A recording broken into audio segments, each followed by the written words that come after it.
Bobby Lashley est l'un des hommes qui domine partout où il passe. Il a fait forte impression dès sa première période à la WWE et a continué à dominer à la TNA. Sa suprématie s'est également manifestée dans les arts martiaux mixtes en compétition dans les entreprises Strikeforce et le Bellator. Et après son retour réussi dans l'entreprise de Vince McMahon en 2018 où il a régné en maître, son avenir dans la compagnie de Sam Ford est désormais incertain. Et nous pourrions voir un énième changement de vie pour le Almighty. Dans tous les cas, que ce soit dans le monde du catch professionnel ou dans celui des arts martiaux mixtes, ça n'a pas d'importance, Bobby domine tout sur son passage. Si vous faites face à cette machine, vous risquez fortement de vous blesser, car il est l'un des hommes les plus forts et accomplis que l'industrie du catch n'ait jamais connu. Mais comment a-t-il réussi pour atteindre un tel niveau de succès ? C'est ce que je vous invite à découvrir avec moi en plongeant plus en profondeur dans les 1001 vies du tout-puissant Bobby Lashley.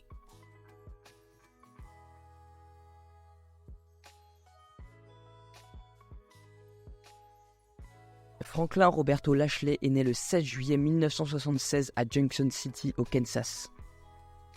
Son père était sergent instructeur dans l'armée américaine, ce qui a entraîné de nombreux déménagements pour le jeune Franklin et ses 3 sœurs pendant leur enfance.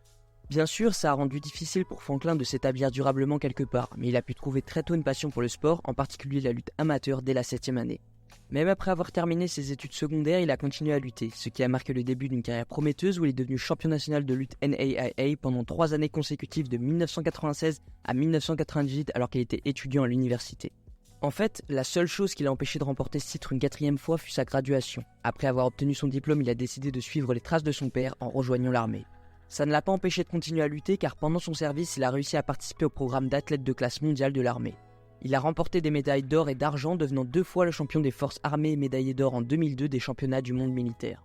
Après ça, son principal objectif était de participer aux Jeux Olympiques de 2004. Il s'était entraîné pendant des années et était prêt à tout donner pour réaliser ce rêve. Mais en 2003, sa vie a pris un tournant inattendu, il a vécu une expérience incroyable qui a tout changé. À cette période, tout se passait bien pour lui, ses entraînements se déroulaient sans accroc et il était en excellente forme physique et mentale. Mais un jour, alors qu'il se rendait à la banque pour effectuer des opérations bancaires basiques, sa vie a été bouleversée. Il est entré dans la banque pour aller dans la file d'attente. Avant de rentrer, il avait remarqué 3 hommes à l'air suspect qui se tenaient devant le bâtiment. Sur le moment, il n'y avait pas prêté plus d'attention, mais avec le recul, il se rendit compte à quel point il était naïf. Après avoir retiré de l'argent, il s'est placé dans la file d'attente. C'est alors que tout va basculer. Il entendit soudainement des coups de feu, la panique s'empara de tout le monde, les gens criaient et se jetaient au sol, cherchant désespérément un abri. En se retournant, il vit un des hommes pointer son arme dans sa direction. Grâce aux images des caméras de surveillance, il a pu revivre cet instant et il se rendit compte que la balle avait frôlé sa tête de justesse. Il ne savait pas si le tireur cherchait réellement à le toucher ou il s'agissait d'une erreur, mais il sentit la mort de très près à cet instant. Dans la confusion, il réagit instinctivement et se jeta au sol. Son cœur battait la chamade et une panique indescriptible l'envahissait. Tout ce à quoi il pouvait penser, c'était que sa vie ne pouvait pas se terminer ainsi. Il avait travaillé si dur pendant tant d'années pour atteindre son objectif, il ne pouvait pas croire que tout cela pourrait se terminer avec une balle perdue lors de ce braquage. Après ce qui lui sembla une éternité, les braqueurs finirent par s'enfuir. Il resta allongé sur le sol, essayant de reprendre ses esprits. Puis réalisant que le danger était passé, il se releva et commença à aider les autres personnes autour de lui. C'est à ce moment-là qu'il remarqua une douleur vive à son genou. En regardant de plus près, il s'aperçut que son genou avait enflé de façon alarmante, ressemblant à un ballon de football. La douleur était insupportable et il savait que quelque chose n'allait pas. Après un examen médical, il s'avéra qu'il devait subir plusieurs opérations chirurgicales. Ces opérations l'empêchèrent non seulement de se qualifier pour les Jeux Olympiques, mais elles mirent également un terme à sa carrière dans la lutte. Il fut anéanti. Son rêve de participer aux Jeux Olympiques s'envola et il savait qu'il devait attendre 4 longues années pour avoir une autre chance. Et cette perspective le dévastait, il ne pouvait pas imaginer repartir de zéro et se battre encore pendant autant de temps. Néanmoins, la vie avait d'autres plans pour lui. Par chance, Kurt Angle, le célèbre lutteur professionnel, vient tourner une vignette pour la WWE au centre d'entraînement olympique où il s'entraînait. Il avait déjà vu Kurt Angle à la télévision lorsqu'il était au lycée. Il se souvenait encore de sa performance exceptionnelle lorsqu'il est devenu champion national. Il avait même la cassette de son match chez lui et était un grand fan de lui. Ce jour-là, il était tellement excité de le voir en personne et Kurt Angle vint vers lui au milieu de tous les autres lutteurs. À sa grande surprise, il lui fit un compliment sur son apparence athlétique et lui demanda s'il avait déjà envisagé de se lancer dans le catch professionnel. Il n'en croyait pas ses oreilles. Il lui donna ensuite le numéro de Gerald Briscoe, un des officiels de la WWE, en lui disant de l'appeler s'il était intéressé par une carrière dans le catch. Gerald Briscoe le contacta effectivement peu de temps après. Lorsqu'il l'appela, il était honoré qu'une telle opportunité se présente à lui, mais il lui expliqua que son rêve était de participer aux Jeux Olympiques. Il lui dit qu'il ne pouvait pas quitter le monde de la lutte olympique maintenant, mais que si un jour l'opportunité était toujours là, il aimerait bien essayer le catch. Briscoe comprit sa position et lui dit qu'il respectait sa décision. Les mois passèrent et il subit ses opérations chirurgicales pour réparer son genou blessé. La rééducation fut longue et difficile et il ne pouvait même pas marcher à ce moment-là.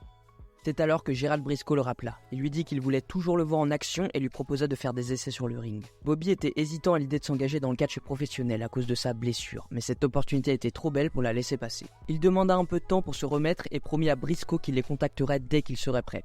Pendant un mois entier, il les fit attendre sans leur révéler l'étendue de sa blessure. Il se plongea dans une rééducation intense, déterminé à retrouver sa forme physique et à faire ses preuves sur le ring. Finalement, après des semaines de travail acharné, il sentit qu'il était prêt à relever le défi. Il accepta l'invitation de Briscoe et monta sur le ring pour faire ses essais. Ce jour-là marqua le début d'une nouvelle aventure pour lui, une aventure qui allait transformer sa vie de façon inattendue. Après cet appel de Gerald Briscoe, il prit finalement la décision de tenter sa chance dans le catch professionnel. Son parcours le mena à l'Ohio Valley Wrestling, l'OVW, qui était à l'époque le centre de développement principal de la WWE. C'est là-bas qu'il découvrit véritablement le monde du catch de l'intérieur. En arrivant à l'OVW, il était à la fois excité et nerveux. Il se retrouvait soudainement plongé dans un environnement totalement nouveau, entouré de personnes qui partageaient la même passion. Il avait encore sa blessure au genou et espérait que ça ne le freinerait pas trop pendant les essais. Il priait pour que son genou tienne le coup car il savait que c'était une occasion unique de faire ses preuves. Pendant ses essais, il se retrouva aux côtés du docteur Tom Pritchard, un entraîneur légendaire qui avait formé certains des plus grands talents de la WWE. Ce dernier était là pour évaluer ses compétences et voir s'il avait le potentiel pour intégrer ce monde exigeant. Il y avait aussi Dolph Ziggler qui faisait également son try-out. Ils s'entendirent très bien dès le début et il devait un ami précieux durant cette période. Chaque soir, après une journée intense d'entraînement, il sortait prendre un verre avec Dolph. Il parlait de catch pendant des heures. La passion et la connaissance de Dolph du milieu l'inspirèrent beaucoup et lui permirent de mieux comprendre ce que signifiait vraiment être un catcheur professionnel. Ces discussions l'aidèrent à développer sa propre vision de ce qu'il voulait accomplir dans le catch. Finalement, à la fin de la période d'essai, le docteur Tom Pritchard lui offrit un contrat. Il était à la fois soulagé et ravi. C'était un nouveau départ pour lui, une chance de redéfinir sa carrière et d'écrire un nouveau chapitre.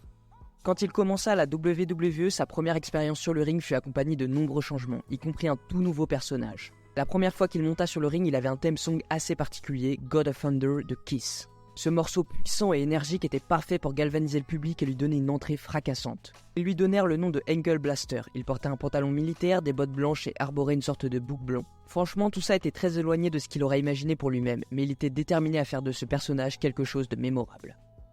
Jim Cornette, qui gérait l'OVW à l'époque, le convoqua un jour pour lui expliquer tout ce qu'il devait faire. Il lui détailla le personnage qu'il voulait qu'il incarne et la direction que sa carrière allait prendre. Au début, il n'avait aucune idée de ce à quoi il ressemblait dans ce rôle. Il n'avait rien à voir avec le personnage, mais il se dit qu'il allait le prendre comme un défi. Il arriva là-bas avec l'idée d'être humble et d'écouter. Son objectif était de s'entraîner aussi durement qu'il l'avait fait pour les Jeux Olympiques, car c'était une opportunité unique à ne pas manquer. À l'OVW, il eut l'occasion d'essayer de nombreuses choses. Il était là pour apprendre et s'améliorer chaque jour. Dès le début, il aborda cet entraînement avec la même intensité que celle qu'il avait mise dans sa préparation olympique. Pour lui, il était crucial de donner le meilleur de lui-même et de respecter la discipline nécessaire pour réussir dans ce nouveau monde. Il se fit rapidement des amis parmi les autres lutteurs, l'ambiance était conviviale et solidaire même si la compétition était féroce. Il y avait des shows chaque mercredi soir, ce qui était l'occasion de mettre en pratique tout ce qu'il apprenait. Pour lui, chaque match était une opportunité de prouver sa valeur et de montrer ce dont il était capable. Il a toujours été passionné par l'entraînement intensif, il était un peu fou dans ce domaine. Quand il s'engage dans quelque chose, il le faisait à fond. C'est une mentalité qui l'a toujours accompagné, que ce soit pour les Jeux Olympiques ou pour le catch. Lorsque Jim Cornette lui expliqua que son personnage s'appellerait Uncle Blaster, il se dit qu'il allait se débrouiller pour rendre ça bien. Il a toujours été ouvert aux nouvelles idées et il voyait cela comme une chance de se démarquer. Il voulait s'assurer que son personnage soit aussi authentique que possible et qu'il résonne avec le public. Un moment clé dans son développement était sa rencontre avec Paul Heyman. Paul est venu à l'OVW pour écrire les shows et il a eu un impact majeur sur sa carrière. Un jour, il l'a appelé pour lui demander de le rejoindre dans un restaurant. Curieux et un peu nerveux, il y est allé pour le rencontrer. Ils ont passé 4 heures à parler et à manger ensemble. Il lui a dit qu'il avait besoin de mieux le connaître pour lui écrire des storylines qui lui correspondaient vraiment. Paul ne savait pas qui il était vraiment et il voulait s'assurer que son personnage soit authentique. Paul avait une façon bien à lui de comprendre les gens. Il lui a confié qu'en le regardant, on pourrait croire qu'il était un gars comme B.A. Baracus dans l'agence Touriste, un homme imposant mais il avait le sentiment qu'il avait probablement d'autres facettes. Cette conversation était révélatrice pour lui car Paul a vu au-delà de son apparence physique et a voulu exploiter ses vraies qualités. Suite à ça, Paul lui a écrit une storyline pour 2 mois et la WWE l'a adoré. Grâce à lui, il est devenu très populaire, surtout auprès des fans alors qu'il ne faisait quasiment rien de particulier. Il a fait de lui un grand babyface et il a eu la chance de travailler avec Simon Dean à l'époque. Tout le monde autour de lui était ravi de voir qu'il allait enfin commencer à se produire sur le ring. C'était une expérience enrichissante, pleine de défis et de découvertes, mais son principal objectif était de réaliser ses prises correctement et de ne blesser personne. À la mi-2005, il était déjà dans le radar de la WWE, et voyant son potentiel, ils l'ont signé presque immédiatement. Au départ, Lashley faisait des apparitions dans des matchs non télévisés et lors d'événements en direct pour s'intégrer progressivement à ce nouvel univers de spectacle.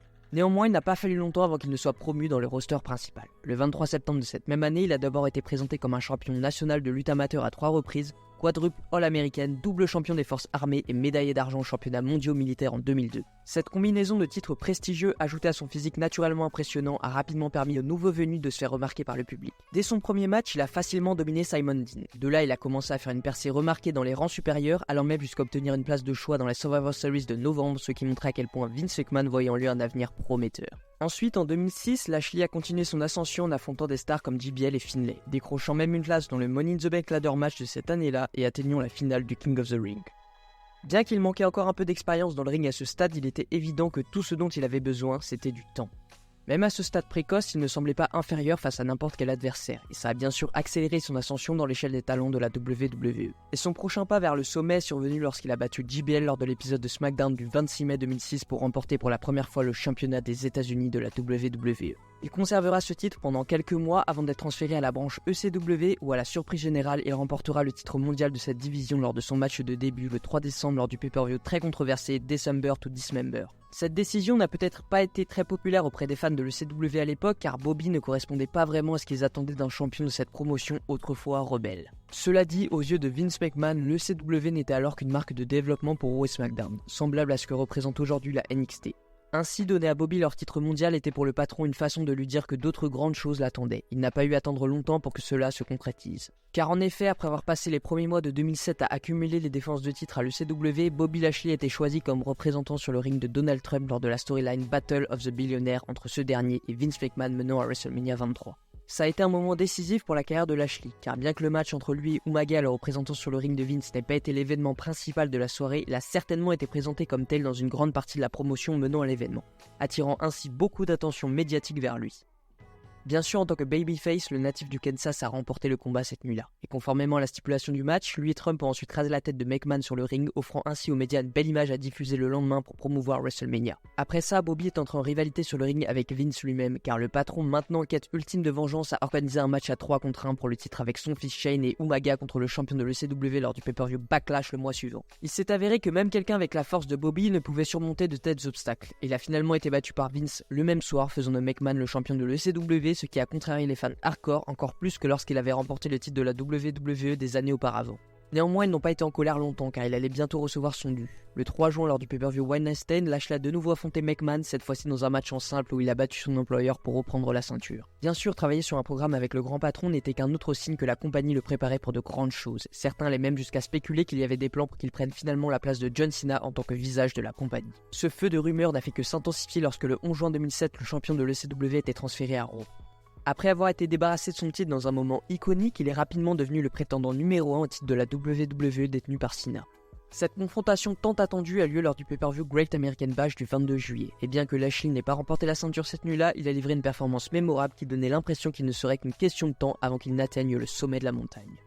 Quelle surprise alors pour la plupart des gens, car lorsqu'après avoir souffert d'une blessure à l'épaule qu'il a mis hors circuit pendant 6 mois, Bobby était libéré de son contrat le 4 février 2008. Les raisons derrière cette libération n'ont jamais été complètement dévoilées, et étant donné combien la compagnie avait investi dans ce nouveau projet à ce stade, ça semblait être une décision très étrange et choquante de leur part. Les rumeurs les plus courantes suggèrent que le licenciement de sa petite amie dans la vie réelle Crystal Marshall avait provoqué des tensions entre Lashley et la WWE menant à son départ, mais ça restera une spéculation jusqu'à ce que l'une des parties concernées ne s'exprime à ce sujet.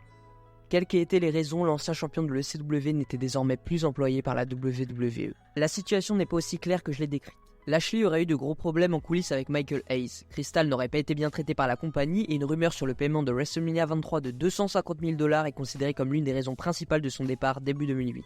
Ces rumeurs ne sont pas très claires et restent floues car personne, y compris Lashley, n'a donné de détails sur son départ, sauf pour mentionner qu'il voulait élargir ses horizons et se tester.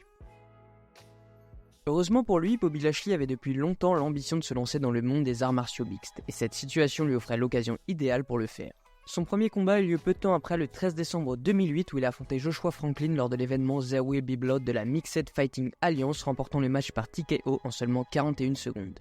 A partir de là, il a continué à impressionner dans le monde du MMA, accumulant 4 victoires au total d'ici juin 2009, mais ça ne signifiait en aucun cas qu'il en avait terminé avec le catch professionnel, car en effet, dès son départ de la WWE, il a continué à travailler sur le circuit indépendant pendant un certain temps.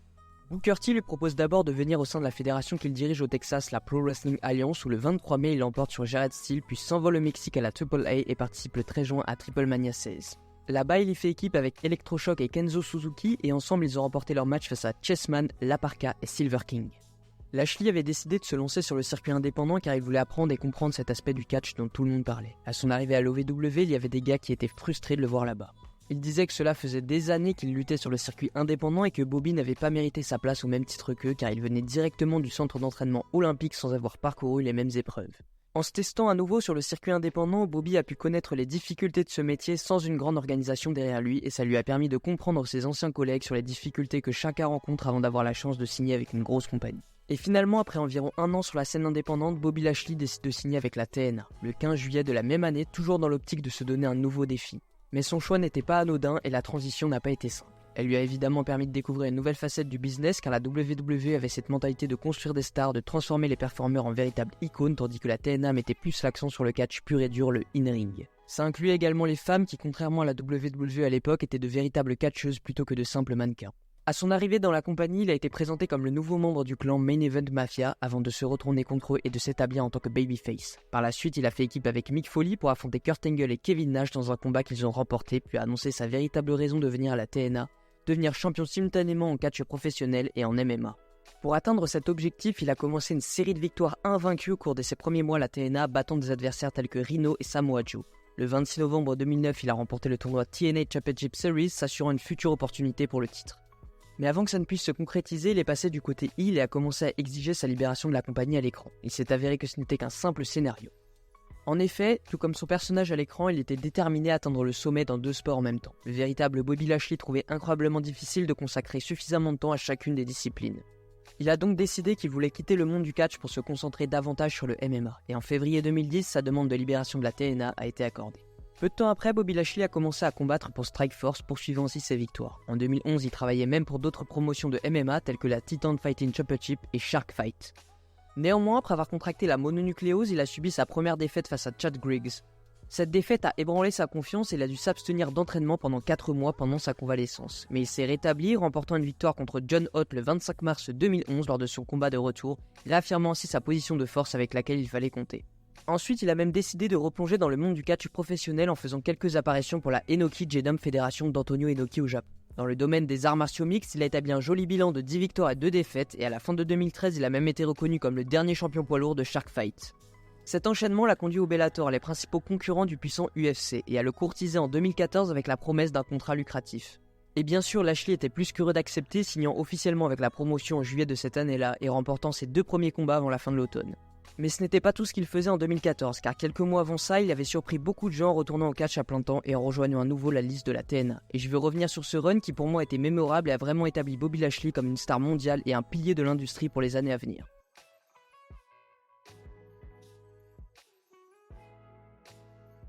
À cette époque, MVP avait fait ses débuts à la TNA en tant qu'investisseur de la société avec des intentions qui se sont révélées trompeuses.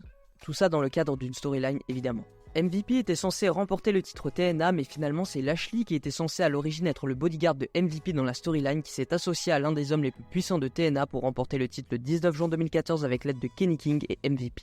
Et évidemment, au sein de la TNA, Bobby Lashley se fera seulement appeler Lashley afin de dissocier son futur parcours à la TNA et son ancien à la WWE. Ce fut le premier titre TNA de Lashley et sa première ceinture en plusieurs années de lutte professionnelle. Son arrivée pour célébrer sa victoire en titre avec style, costume, femme et titre autour de la taille a marqué le début de son règne. MVP se réjouissait de cette victoire, affirmant que son pouvoir était désormais inarrêtable avec Lashley comme champion et qu'il punirait Eric Young. Eric Young, quant à lui, savait que la politique pouvait l'empêcher d'être champion, mais il était prêt à tout pour changer les choses. Il est intervenu dans le ring et a pris une correction avant que Bobby Roode, suspendu, ne vienne sauver la situation. Roode avait des problèmes avec Young mais partageait un lien avec lui et était déterminé à protéger le monde de la lutte professionnelle contre MVP. Lorsque les représentants du conseil d'administration de la TNA ont écarté MVP, Roode a saisi l'occasion pour frapper et MVP a montré la plus grande colère face à cette perte. Kurt Angle a été nommé pour remplacer MVP et cette histoire allait continuer à se développer au cours des mois suivants. En voyant cette nouvelle, les Heels sont venus en force et MVP n'était pas content du tout. Il a qualifié Angle de balance pour ses actions passées et a même demandé si ses démons étaient ok en affirmant que ses démons seraient les plus gros problèmes pour Angle. MVP avait tellement de capacités micro en main, c'était terrible. MVP a ensuite évoqué le caractère impétueux de Kenny King sans entrer dans les détails sur Bobby Lashley, menaçant de les licencier si jamais ils dépassaient les bornes car ils étaient leurs patrons. Kurt Angle, quant à lui, s'est concentré sur Lashley en lui programmant un match contre Eric Young pour le titre et a réintégré Bobby Roode dans la mêlée. Le match de championnat s'est tenu, mais il est introuvable en ligne, ce qui est étrange car même YouTube n'a pas de trace de ce combat. Néanmoins, Lashley a conservé son titre et s'est préparé à affronter le prochain challenger qui serait déterminé par une Battle Royale à 20 hommes. Eric Young y a participé mais a échoué face à Jeff Hardy. Hardy était prêt pour le défi difficile que représentait Lashley et ce dernier est venu rappeler à Hardy ce qu'il attendait la semaine suivante. Lashley avait une allure de champion du monde tandis que MVP parlait pour lui. À l'époque, Lashley n'avait pas quelqu'un pour parler à sa place et ce problème avait été vite résolu. Hardy, revenant du Dark Willow grâce à Kurt Angle, était optimiste pour le match de titre contre Lashley. Le match en lui-même a été assez rude avec le public chantant CM Punk à un moment donné. Hardy était extrêmement persistant et bien que Lashley ait eu du mal, Hardy a donné tout ce qu'il avait se rapprochant à plusieurs reprises du titre le plus convoité de la TNA. Hardy a exécuté 2 Twist of Fate et une Swanton Bomb mais Lashley est resté implacable. En tentant une Swanton Bomb sur les marches en acier, Hardy est allé trop loin et Lashley en a profité pour conserver son titre. Le match était décent malgré les problèmes de visibilité et de couverture similaires à celui contre Eric Young. Avec Destination X à l'horizon, Austin Aries a décidé de se défaire de son championnat X Division pour défier Lashley pour le titre de champion du monde poids lourd de la TNA. À cette époque, Aries n'avait pas encore plongé dans une période de rejet général. Cette décision, bien qu'elle ait été mûrement réfléchie, a influencé la direction de l'histoire. MVP est venu promouvoir Lashley comme étant bien meilleur qu'Aries tout en louant les compétences de ce dernier en tant que grand lutteur tout en lui conseillant de rester dans sa zone de confort. Aries pour sa part a affirmé qu'il savait ce qu'il fallait pour être champion du monde contrairement à MVP et qu'il savait exactement ce dont il était capable. Il ressentait du ressentiment envers MVP pour l'avoir mis à l'écart quelques mois auparavant et a promis qu'il ferait des choses dans le ring que MVP ne pourrait jamais réaliser. En ce qui concerne Lashley, le champion X-Division a compris l'adversaire qu'il avait devant lui, mais il pensait être plus dur que Lashley. Il a déclaré que ce n'était pas seulement une question de muscles, mais de mentalité et de mindset, et il n'avait jamais douté qu'il pouvait battre quiconque. Comme avec Jeff Hardy, Aries a montré beaucoup de courage et a réussi à enchaîner une série de mouvements culminants avec un Brainbuster. Mais affronter Lashley était comme se heurter à un mur. Malgré quelques fissures, Aries a commis une erreur de trop et a été rapidement battu par un spear, confirmant ainsi la domination de Lashley en tant que champion. Même si Lashley avait ses moments de faiblesse, il est resté le champion dominant sans jamais vraiment paraître faible. Bobby Lashley est un champion très intelligent, capable de tirer parti des erreurs de ses adversaires pour conserver son titre. Austin Aries est donc parti les mains vides tandis que Lashley devait maintenant faire face à un certain Natural One. MVP, qui se sentait à l'aise maintenant qu'il avait tout le pouvoir sans les mots de tête, ne pouvait pas cacher son ressentiment vers les événements précédents et le fait qu'il avait été licencié. Il se moquait d'Austin Aries en disant qu'il avait une option C, c'est-à-dire donner son cul pour parler vulgairement, et croyait fortement que personne ne pouvait surpasser Bobby Lashley. Bobby Roode, quant à lui, était d'accord avec MVP concernant Lashley comme étant un destroyer. Ses paroles avaient de la légitimité et Lashley était effectivement l'un des champions les plus dominants à avoir détenu le titre. Néanmoins, MVP ne voulait pas entendre parler de Roode et a exprimé son mécontentement faisant allusion à ses conflits passés, y compris une blessure à son genou qu'il avait temporairement éloigné du ring l'empêchant de devenir champion. Roode a clarifié sa position en disant qu'il avait mis MVP et Kenny King en déroute et que Lashley ne l'avait jamais battu, ce qui selon lui justifiait un match pour le titre. MVP, toujours dans son rôle de heel, a réagi avec des commentaires osés et des insultes montrant peu d'égard pour ses adversaires ou les fans. Chaque semaine, il arrivait à sortir de nouvelles promos lunaires tout en mettant en avant Lashley. Il était hilarant et monstrueux pendant cette période. MVP continuait à promouvoir Lashley après les victoires en Six-Man Tag, le félicitant pour son rôle de remplaçant et sa performance lors de Slammiversary. Il a également vanté Lashley comme étant le King of New York après avoir surmonté les défis dans les Six Side of Steel. Le prochain prétendant était en fait un match contre Eric Young et Bobby Roode, une décision que Kurt Angle devait prendre. MVP en avait assez de voir Kurt se plier au désir des fans, les qualifiant de booker en fauteuil et aller jusqu'à critiquer New York avec une rancœur évidente, disant que le King of New York était ni Biggie ni Frank White mais plutôt Lashley qui détruirait tout sur son passage. Tommy Dreamer, qui était particulièrement offensé par ses commentaires, a félicité MVP pour son talent sous-estimé mais lui a dit de se taire. Il a critiqué Kenny King pour avoir tourné le dos à Queens et à Lashley, affirmant que ce n'était pas la bonne manière d'attirer l'attention. Finalement, Dreamer s'est battu avec courage, utilisant un égaliseur pour se défendre contre les attaques de MVP et de ses alliés. Kurt Angle, en réponse à ces provocations, a décidé de programmer un New York City Street Fight entre Bobby Lashley et Tommy Dreamer. Dans ce match, Lashley a jeté Dreamer comme un déchet, mais Dreamer, en intégrant son environnement, a réussi à rendre le combat plus compétitif. Mais Lashley a fini par conserver son titre avec ses bras levés à la fin du match. Pendant ce temps, l'imposant statut de Lashley en tant que champion était mise à l'épreuve ailleurs, surtout avec l'arrivée de Samoa Joe, impressionné par la manière dont MVP le faisait briller et conscient de la dureté de Lashley. MVP, en qualifiant Bobby Lashley de l'homme le plus coriace de la ville, a offensé Samoa Joe. Joe a directement dit à Lashley qu'il n'était même pas le plus dur dans le ring et qu'il voulait affronter le champion. MVP, pensant que Samoa Joe était un peu trop fou, a pris un coup et a été séparé par la sécurité, mais Lashley a accepté le match. À ce stade, il ne s'agissait plus seulement du titre, mais de fierté. La question était de savoir qui était le plus dur des deux. Comme prévu, le combat fut rude et légèrement en faveur de Lashley en raison de sa stature, mais Joe a trouvé des solutions et Lashley a dû faire appel à Kenny King pour l'aider. Malgré ça, Joe n'a pas pu suivre le rythme du Destroyer, Lashley était effectivement bien booké à ce moment-là et je reviendrai là-dessus plus tard. Bobby Roode a obtenu une chance pour le titre pendant le match officiel pour No Surrender. Il a montré un grand respect envers Eric Young pour le combat acharné qu'ils avaient livré, prouvant qu'il était prêt à revenir au sommet de la TNA. Néanmoins, le trio de Lashley n'a pas laissé Roode continuer à parler car la parole était réservée à MVP. Il a rejeté toutes les affirmations de Roode, lui disant que le mieux qu'il pouvait espérer était un court séjour à l'hôpital. Le prétendant numéro 1 ressentit la peur et le doute dans les yeux de MVP mais n'a vu aucun signe de faiblesse chez Lashley. Malgré la capacité de Lashley à le battre, Roode croyait pouvoir y arriver aussi. Son désir de gloire lui donnerait la force nécessaire pour vaincre Lashley et MVP ne pouvait rien faire pour l'en empêcher, mais Roode s'est trompé. Il n'a pas pris une grande correction car Eric Young et Samoa Joe sont venus à la rescousse menant un 6-man tag team match. En général, lorsque Lashley et ses associés étaient impliqués dans un match par équipe, cela finissait toujours par les faire paraître dominants, mais ce ne fut pas le cas cette fois-ci. Roode a réussi à remporter la victoire grâce à son élan. L'aide de Lashley était neutralisée lorsqu'Eric Young a attaqué Kenny King. Roode semblait destiné à recevoir une spear mais il a surpris tout le monde en réussissant à se relever. Il a renversé Lashley avec un road bomb mais ça n'a pas suffi. Roode a été poussé à ses limites et au pire moment possible alors qu'il gagnait en momentum, un simple incident a permis à Lashley de récupérer et de saisir un moment crucial pour reprendre le dessus. Malgré la résilience de Roode, ce n'était pas suffisant pour l'emporter dans ce match pour le titre.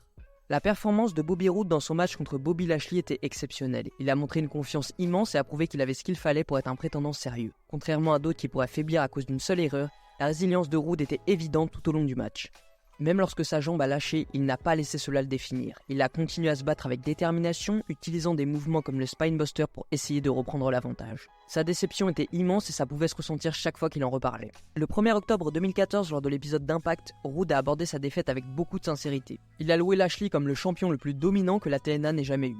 Roode a réfléchi à la façon dont il avait réussi à se dégager du spear de Lashley et à ce moment-là, il avait vu du doute dans les yeux de Lashley. Roode pensait que Lashley l'avait sous-estimé et il croyait qu'il aurait pu gagner le match si sa jambe n'avait pas lâché. Ça a conduit Roode à demander une nouvelle chance et un autre match. Lashley est ensuite apparu et était prêt à prendre une décision, mais MVP est intervenu et a dit que la demande était refusée. Le champion n'était pas content de la décision de MVP, mais il ne s'est pas exprimé à ce sujet. Roode a finalement obtenu une nouvelle chance, mais avec une condition: s'il battait MVP et Kenny King, il pourrait avoir une autre opportunité pour le titre. Sinon, il ne pourrait plus jamais challenger pour le titre. Le match devait se terminer avec un tombé, mais il s'est terminé par une disqualification, donc Kurt Angle a dû intervenir et donner une nouvelle chance à Roode. Kurt Angle a interrogé Lashley sur la raison pour laquelle il avait refusé le défi de Roode. Lashley a répondu que Roode avait déjà eu sa chance.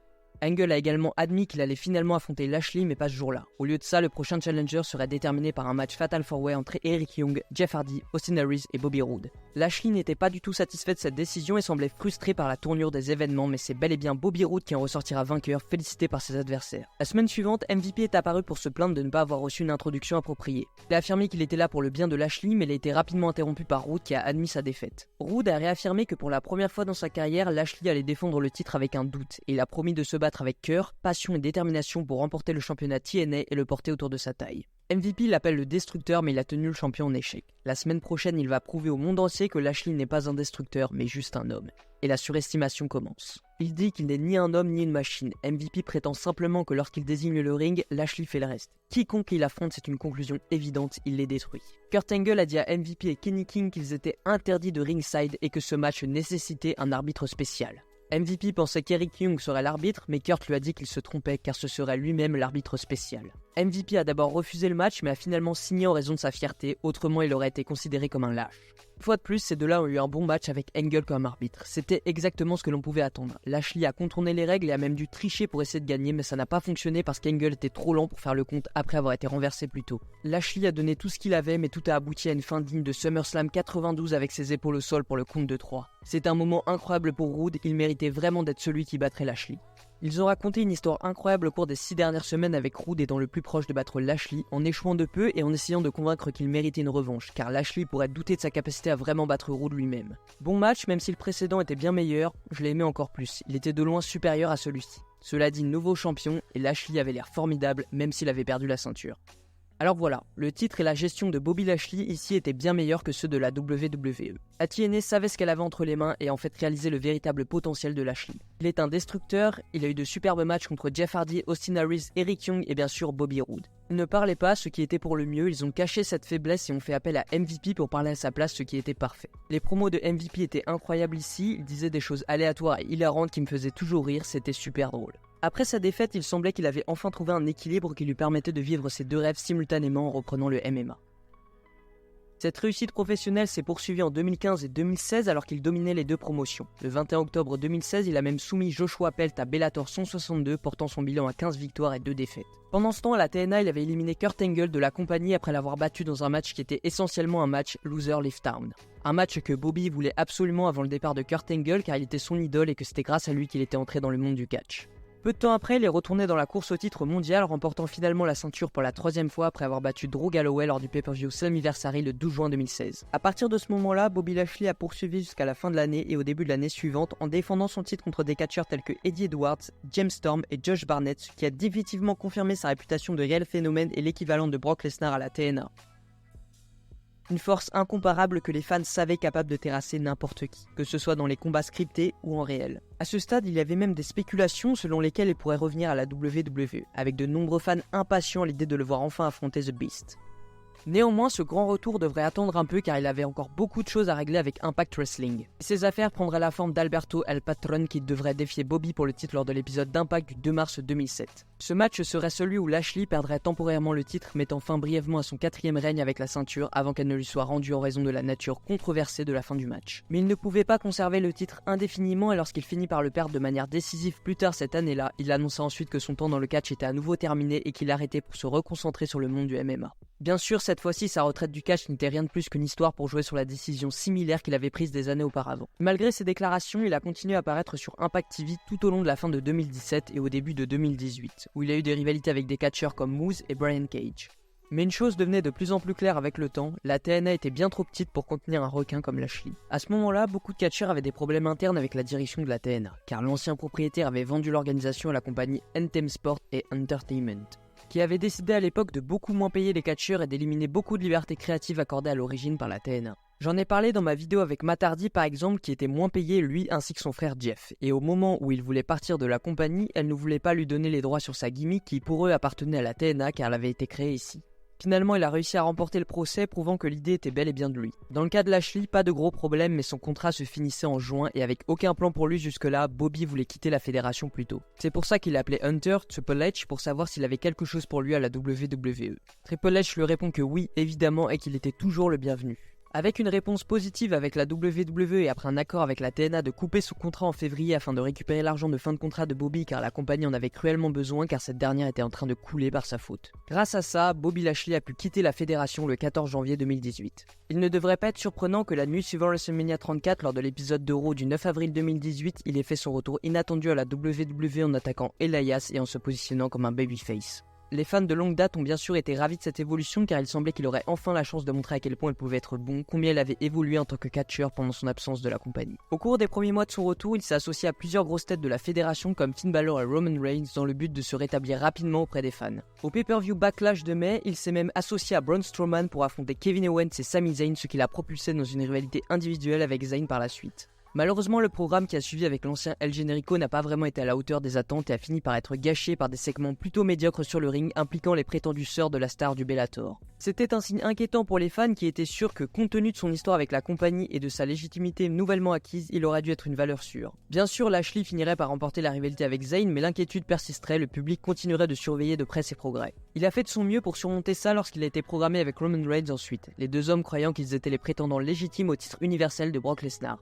Le match initial entre les deux lors du pay-per-view Extreme Rules du 15 juillet 2018 verrait même Bobby Lashley sortir victorieux et cela a amené beaucoup de fans à spéculer que le match de rêve qu'ils attendaient depuis des années entre le Almighty et la Bête pourrait enfin se réaliser.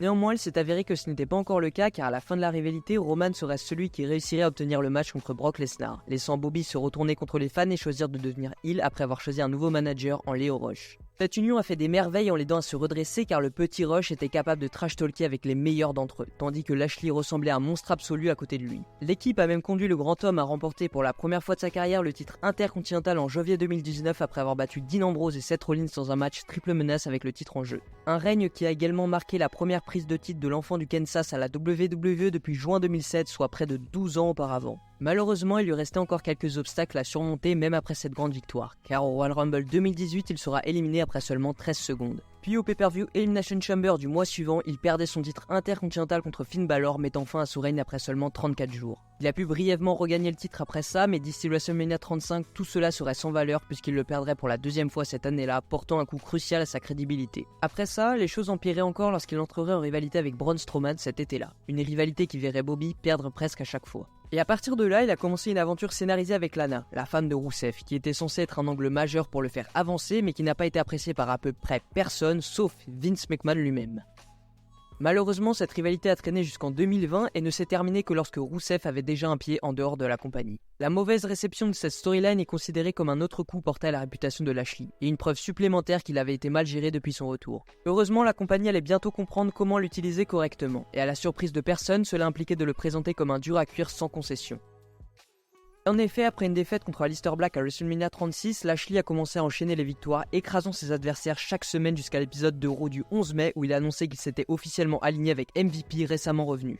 Cette union lui permettrait d'obtenir un match de championnat contre Drew McIntyre au pay-per-view Backlash du 14 juin 2020. Et ça serait l'un des meilleurs combats de la star de MMA dans la compagnie depuis son retour, le revitalisant complètement aux yeux des fans même s'il n'a pas réussi à obtenir la victoire à la fin de la nuit. Après ça, Bobby, avec MVP à ses côtés comme porte-parole et confident, a continué à faire la guerre au roster de Raw, et le duo a rapidement ajouté Shelton Benjamin et Cedric Alexander à leur rang, se désignant officiellement comme le Hurt Business à partir de là. Et en tant que force imparable sur la marque rouge, ce Hurt Business prenait ce qu'il voulait quand il le voulait, détruisant absolument des catcheurs tels que Ricochet et Apollo Crews dans des rivalités au cours de cet été. Lashley battrait même Crews au pay-per-view Payback du 30 août pour remporter le championnat des États-Unis, et à partir de là, il défendrait avec succès le titre dans les mois qui ont suivi. Lorsque Raw Underground a brièvement existé il y a de ça quelques années, c'était le Hurt Business qui a fait la plus grande impression, et quand la WWE a été envahie par Rétribution peu après, ce serait The Hurt Business qui se dresserait directement face à eux, représentant tout le vestiaire de Raw alors qu'ils se battaient semaine après semaine. Désormais, Bobby Lashley s'était fermement établi comme l'une des plus grandes menaces sur le roster principal une fois de plus. Les fans n'attendaient plus que de le voir remonter dans la course au titre mondial, et comme les choses se passeraient, il n'aurait pas à attendre beaucoup plus longtemps pour ça. Car après avoir perdu le titre des États-Unis face à Matt Riddle à l'Elimination Chamber du 21 février 2021, Bobby et le reste du Hurt Business ont conclu un accord avec le Miz pour l'aider à encaisser son contrat Money in the Bank sur le champion de la WWE Drew McIntyre. Une tentative qui s'est avérée fructueuse et qui a permis au Miz de détenir l'or pour la deuxième fois de sa carrière à la fin de ce show. La nuit suivante à Raw, The Hurt Business confronterait le nouveau champion, révélant au monde leur arrangement et exigeant que Lashley obtienne le match pour le titre qui lui avait été promis dans le cadre de l'accord. Bien sûr, avec le Miz étant le champion rusé qu'il est, il a d'abord refusé et a tout essayé pour se retirer du match. Et peu importe, car lors de l'épisode de Raw du 1er mars, il a finalement été contraint de mettre le titre en jeu. Et il n'a fallu que quelques minutes à Lashley pour faire abandonner l'ancien champion et pour la première fois de sa carrière brandir le titre de champion poids lourd de la WWE au-dessus de sa tête en tant que chef de file légitime.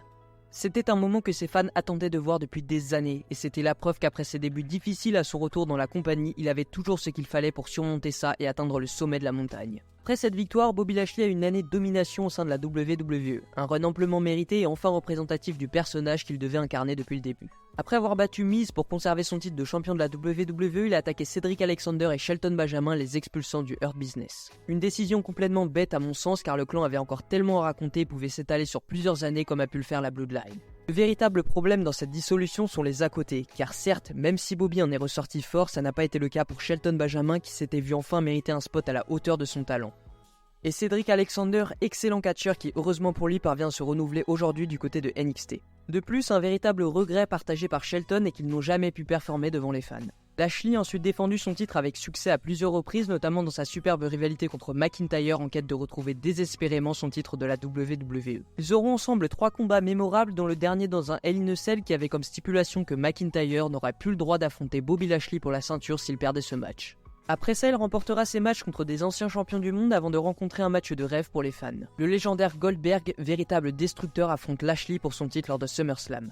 Un match qui devrait être prometteur mais qui sera au final un match décevant à cause de nombreux botches de Goldberg qui sont systématiques depuis son retour. Lashley a finalement réussi à conserver son titre à la suite d'une blessure de Goldberg provoquée par MVP qui l'a frappé avec sa canne. Évidemment, l'ancien champion de la WCW l'a vendu 2 secondes plus tard, ce qui a rendu la fin du match catastrophique car plus personne ne croyait à cette blessure. Malgré ce botch, Lashley était désormais un champion accompli et en dominait absolument tout le monde sur son passage de la même manière qu'un certain Roman Reigns. Néanmoins, Mr. Money in the Bank Biggie est venu mettre un terme à ses 196 jours de domination en utilisant sa mallette pour devenir le nouveau champion du monde de la WWE. Un run magnifique qui ne s'achève pas de la plus belle des manières mais ce qui permet de laisser un Bobby Lashley très fort. Lashley a ensuite formé une alliance temporaire avec AJ Styles et Omos avant de se retrouver de nouveau face à Biggie pour le titre dans un match en cage lors d'un épisode de Raw. Et malgré ses anciens collègues du Hurt Business récemment réunis, Biggie conservera sa ceinture. Après ça, une nouvelle rivalité avec Goldberg s'est poursuivie jusqu'à Crown Jewel, où Goldberg a pris le dessus dans un bon match, je dois l'avouer. Lashley a ensuite battu plusieurs adversaires lors de Raw pour se qualifier pour un match pour le titre WWE à Day One. Mais il n'a pas réussi à gagner car Brock Lesnar a été ajouté à ce match et a remporté le titre, mettant malheureusement un terme à celui de Biggie. Lashley réussira néanmoins à récupérer le titre en battant Lesnar au Royal Rumble en janvier 2002 après la trahison de Paul Heyman suite à l'intervention de Roman Reigns. mais il le perdra malheureusement lors d'Elimination Chamber après avoir subi une blessure scénarisée lunaire et très injuste pour le Almighty qui a permis à Lesnar de redevenir champion pour aller à Mania. Et vous connaissez la suite avec la victoire de Roman devenant champion indisputé de la compagnie. Quelques semaines plus tard, Bobby Lashley fait son retour à la WWE après cette blessure scénarisée revenant en tant que face pour la première fois depuis 2018, et c'est là que son booking désastreux prend forme. Bobby est revenu pour confronter le géant nigérien Omos, ce qui les a amenés à WrestleMania 38 où Lashley a mis fin à la série d'invincibilité d'Omos. À la fin du match, malgré la victoire de son poulain, MVP a décidé de trahir Lashley s'associant à Omos. Cette trahison incomprise et inutile à mon sens déclenchera une rivalité intense qui a culminé avec une série de matchs dont un match en cage et un match handicap à 2 contre 1 où Lashley a finalement triomphé de MVP et Omos mettant ainsi fin à leur rivalité. Après cette victoire, Lashley a défié Theory pour le championnat des États-Unis remportant son 3e titre à Money in the Bank. Il a défendu le titre avec succès lors de plusieurs matchs contre des adversaires de haut niveau, mais a finalement perdu le championnat contre Seth Rollins après une attaque surprise de Brock Lesnar. Après cette intervention, les fans étaient prêts. On avait enfin le droit à une vraie rivalité entre Bobby Lashley et Brock Lesnar que les fans attendent depuis 2016 car malgré leur affrontement pour le titre, ce n'était pas vraiment une rivalité menée bout à bout. Ici, aucun titre n'était mis en jeu car il n'en avait pas l'utilité et au final nous n'avons pas été déçus car avec un Brock Lesnar heureux dans son nouveau rôle au sein de la compagnie, ces matchs se sont fortement améliorés, offrant, j'en suis sûr, un meilleur rendu que s'ils se seraient passés quelques années plus tôt. Ils ont pu s'affronter lors de Crown Jewel et Elimination Chamber, des matchs vraiment bons que je vous conseille d'aller voir. Lashley a également remporté la bataille royale commémorative d'André le Géant avant d'échouer à récupérer le titre des États-Unis à Backlash dans un match triple menace. Lors du draft de 2023, Lashley était transféré à SmackDown, ce qui représentait à l'époque un gros changement et l'occasion de voir une nouvelle version de Bobby avec de nouvelles superstars à affronter. Il a pu directement participer à un tournoi pour le championnat inaugural du World Heavyweight Championship, mais malgré une victoire en match triple menace contre Theory et Sheamus, il a été éliminé en demi-finale par AJ Styles avant de s'éloigner quelque temps de la fédération. Lors de l'épisode de SmackDown du 14 juillet, Lashley a fait son retour dans un segment en coulisses avec les Street Profits pour les recruter afin de former une alliance. Lashley est ensuite apparu pour célébrer la victoire des Street Profits après qu'ils aient mis à terre Lou Gallows, Karl Anderson, Butch et Ridge Holland, devenant ainsi de nouveaux heels. Lashley et les Street Profits se sont associés pour la première fois dans un match contre le Latino World Order dans un match par équipe de 6 hommes à Fastlane. La veille de l'événement à SmackDown, le trio attaquait Cruz del Toro et Joaquin White du LWO, laissant la LWO à court d'hommes pour le match. Arrivé au pay-per-view, Carlito de retour s'est associé à Rey Mysterio et Santos Escobar, aidant la LWO à remporter le match. Un peu plus tard, Lashley est de retour dans un tournoi pour devenir aspirant numéro 1 au championnat des États-Unis et a réussi à battre Karrion Kross pour avancer dans le tournoi. Mais cette victoire aura des conséquences pour Lashley dans quelques temps. Malheureusement pour Bobby, il se fera éliminer au 2e tour par Santos Escobar après une interférence d'Angel Garza et Humberto Carrillo. À SmackDown New Year's Revolution le 5 janvier 2024, Lashley est redevenu face après avoir été attaqué par Kross et les Authors of Pain de retour. La WWE a surtout choisi de remettre Bobby face car les Street Profits étaient trop over en tant que face pour rester heel. Surtout qu'une nouvelle faction venait de voir le jour qui était plus adaptée à jouer le rôle de heel, je parle évidemment de la faction de Karrion Kross, The Final Testament. Ils auront quelques petits segments et moments de rivalité jusqu'à s'affronter lors de la 2e nuit de WrestleMania où Lashley et les Street Profits ont battu The Final Testament dans un Philadelphia Street Fight mettant fin à leur rivalité. Après ça, Bobby disparaît des écrans laissant les Street Profits de nouveau face et maintenant en collaboration avec B-Fab, ancienne manageuse de Hit Row. Puis on apprendra récemment le 21 juillet 2024 que Bobby Lashley était retiré de la page de la liste interne avec MVP et Tamina, mais reste néanmoins toujours sous contrat avec la WWE. En définitive, la suppression de Lashley de cette liste, tout en restant sous contrat, pourrait indiquer une pause temporaire, une réinvention de son personnage ou un prochain retour avec un impact majeur au niveau de son personnage. Sa position contractuelle laisse entrevoir une période intéressante pour sa carrière où de nouvelles rivalités ou alliances pourraient se développer durant son absence, avec un temps conséquent pour rendre pertinent de nouveau une rivalité autour du Almighty. Mais de mon côté, avec toutes les déclarations récentes de MVP à l'encontre de la WWE, ça ne m'étonnerait pas que MVP et lui, peut-être accompagné de Shelton Benjamin qui n'a toujours pas re-signé avec la WWE, se rendent à l'AEW pour reformer l'équivalent du Earp. Ce que je préférais, c'est que Bobby retourne dans la fédération qu'il a réellement révélée, la TNA. On verra pour la suite car son contrat se termine le 10 août avec la compagnie de Stamford. J'ai hâte de découvrir son futur, que ce soit à la WWE ou de retour sur la scène indépendante, car même si Bobby Lashley a cette année 48 ans, il reste toujours explosif et impressionnant dans le ring avec une capacité physique extraordinaire. Et je pense de la même manière qu'un Shelton Benjamin ou qu'un Billy Gunn, Bobby Lashley pourra catcher encore très longtemps et à haut niveau, afin d'aider la future génération car il est bourré de talent et mérite d'être mis en avant encore davantage. Après avoir réussi à amener un impact significatif à la WWE puis à la TNA, Bobby a réussi à travers un parcours de vie plus qu'incroyable à marquer à jamais de son nom l'industrie du catch.